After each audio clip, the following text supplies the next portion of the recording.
Hola. Hi.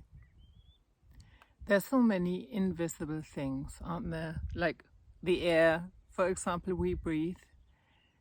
Illnesses, not all of them, but there's quite a few illnesses that are completely invisible to everyone else. I think that in general, many of the burdens people carry are invisible.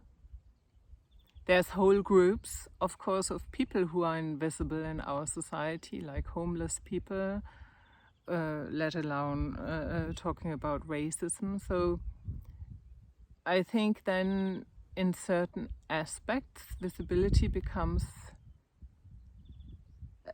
more than just being visible, but just, that sounds, for having a seat at the table or for being seen and for being helped. So it becomes maybe like nearly like an act of activism.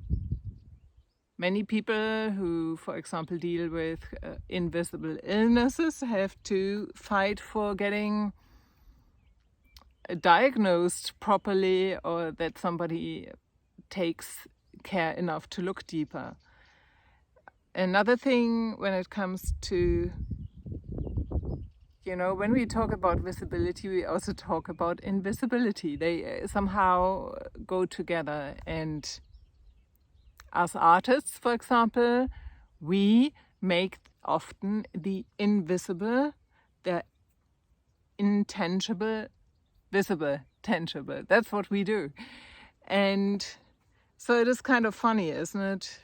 Because there's a few of us who then fight with being seen as an artist, but maybe being seen, or as a creative entrepreneur, but maybe being seen in general. And that can make it more difficult, because I think sometimes we maybe have to fight for our visibility, which might not be in our, I think you say, wheelhouse. And also, if you already felt like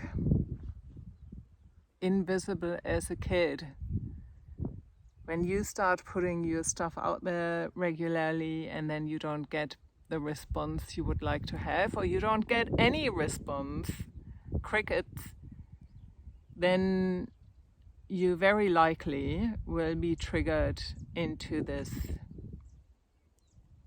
child self of yourself that wasn't seen.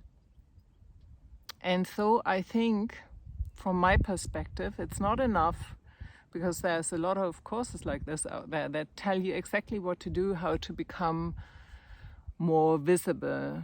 But I think it's, for some people that doesn't work, and it's maybe a deeper issue, and we need to look at the whole visibility, being seen, not being seen complex from a whole perspective. And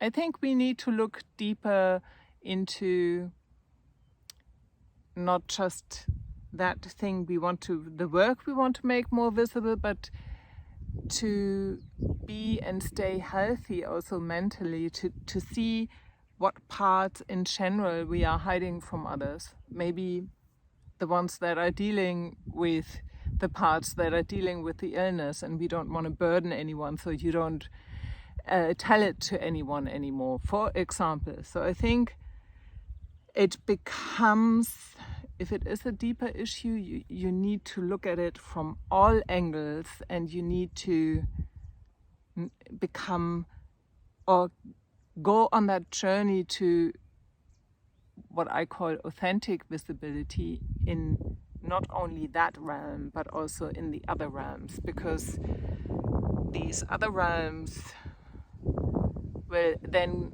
support you to find the courage to keep on doing it.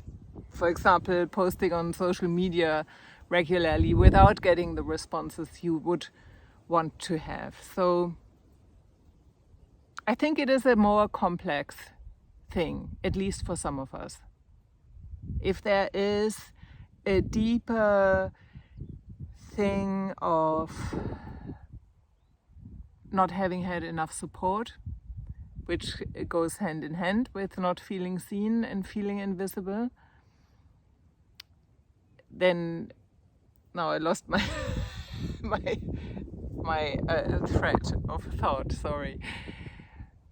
Yes, I just think that is then a deeper issue. It's not just about learning how to do your wonderful YouTube channel. It is about a deeper thing, and it is about finding a way to do this authentically. And it's not just about visibility. It becomes about finding yourself in this and knowing who you are and knowing what you want to give to the world.